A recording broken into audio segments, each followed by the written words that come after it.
Today's bug day. Had to go and meet my buddy, pick up some bugs. It's just a sampling of some of the bugs that we got. We got all sorts of nice hornworms, lots of feed in there. We're going to get them nice and chunky. And I always get crickets in about 3 sizes to feed all the different critters.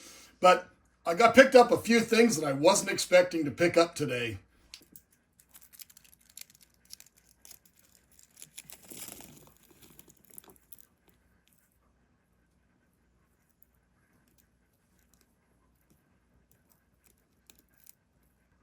Well, I guess it's time we got to set up an enclosure for one of those new critters that we got today. So I've taken an old acrylic that I've had sitting around for a while. Seems to work fine. It's probably about a 3-gallon size. It looks to be about 1 foot by about 8 inches in size, about 8 inches tall. It's got ventilation on both sides as well as all over the top. Nice tight magnets along the top, and it's got this nice little edge on the front and the back. And then the lid slides in a channel, so there's nowhere that the animal can push up. I don't know if you guys know what the animal is yet, but let's go ahead and set it up and see if we can get it ready. So I've started out first off just by putting in this is just like a peat moss mix that I've got available all the time. It's an animal that comes from a rainforest kind of jungle, but it definitely does not want to have a wet substrate. So I've got some different types of botanicals and some different types of things. Let's put it on a time lapse and let's see what we can do.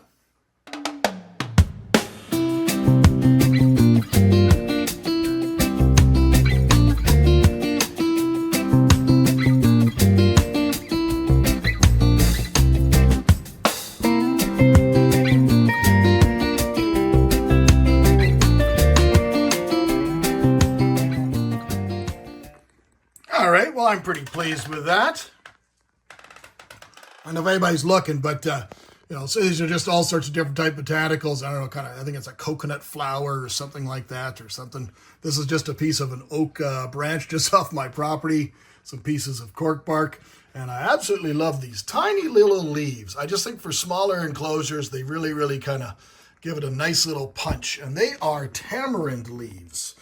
Tamarind, if you're a fan of Indian food, tamarind fruit is used to make a sauce. And I've ordered these leaves from overseas, a giant bag, and I get all these nice little tiny leaves. So now it's time to go and get our animal and land it in the enclosure. Now, you guys, this is a good time to stop, maybe make a pause, and go and put a quick little note and tell me what you guys think it is, and then watch after. And there's the lid. It might be a little challenging to see, but it slides in those rails, as I mentioned. It's got these little tiny, neodymium magnets, the rare earth magnets. Slides nice and tightly in that channel there, and it locks with those magnets at the back, and you can pick up the whole enclosure by this. It's very, very stable, so that's a good thing for the animal in question that we're going to be putting in here. So what do you think the animal in question is? Well, it is, I've always had them. I lost my one after years, and it is a Vietnamese giant centipede. It's probably the most common centipede in the trade. And get a nice size, but they're relatively easy to carry. Now, the only negative thing is that they are almost always wild caught. They're plentiful. And so it's Scolopendra subsupennis. Subsupenipes, however you want to pronounce it. We're going to go ahead and open this nut. Before I go ahead and get that, I think I'm going to go and get my my tongs just to make sure it doesn't escape, have my catch cup ready. All right. Open it up.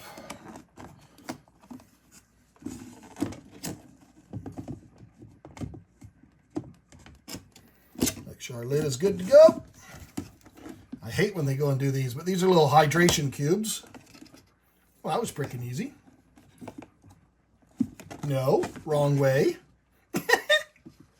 Wrong way. Go the other way.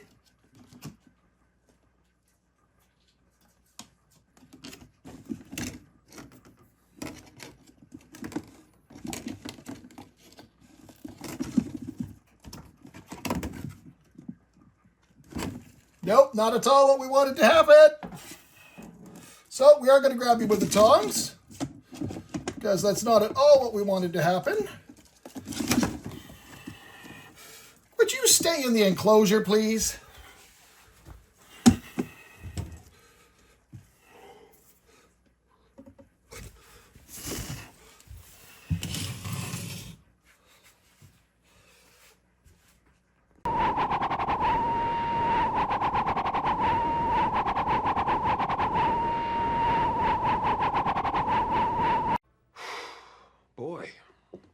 That escalated quickly.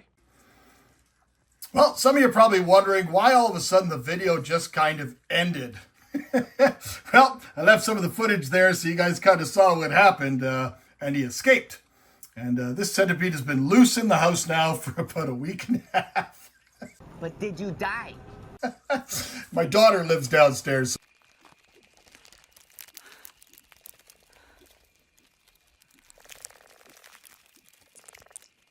So she slept with a towel against the door.